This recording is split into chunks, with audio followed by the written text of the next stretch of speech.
Another day, another basketball stories na naman ang pagkikwentuhan natin. At ngayon nga ay ang pag-uusapan natin ang mga bagong players na kukunin pa ng Los Angeles Lakers. At ang balitang gugulatin na nga daw ng Golden State Warriors ang buong NBA. Katulad nga ng napag-usapan natin, 2 beses nga agad kalalabani ng Los Angeles Lakers ang Minnesota Timberwolves sa unang 5 laro nila sa regular season sa darating na October. Ika nga'y it's a revenge time para sa Los Angeles Lakers lalo pat ang Minnesota Timberwolves nga ang naglaglag sa kanila ng first round ng playoffs last season.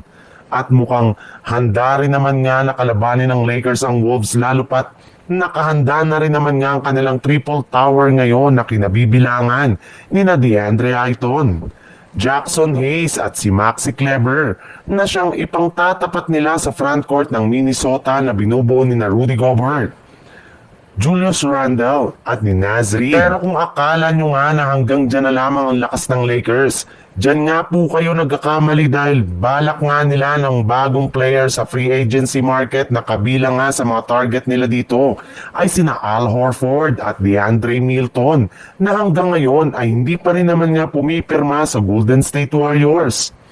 Sa ibang balita naman, mismong si Draymond Green na nga nagsabi na kahit wala pang nagagawang improvement ang Golden State Warriors ngayong off-season, ay naniniwala pa rin nga siya na isa pa rin sila sa mga pinakamalakas na kupunan sa Western Conference.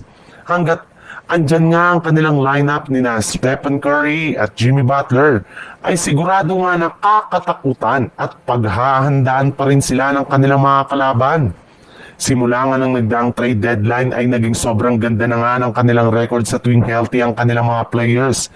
Kaya wala nga daw dapat ipag-alala ang mga fans sa kalagayan ngayon ng Golden State Warriors. Naniniwala nga siya na makakagawa pa nga ang Golden State Warriors ng trade sa mga susunod na araw gayong malaki ang kanilang tiwala sa kanilang general manager na si Mike Dunleavy. At base nga sa kalalabas pa lang na balita, bukod nga sa pagpipirma nila kina Al Horford at DeAndre Milton, ay plano rin naman nga ng kanilang team na kunin sa buyout market si Malcolm Brogdon kapag tuluyan ng ini-waive ng Washington Wizards ang kanyang kontrata ngayong off-season.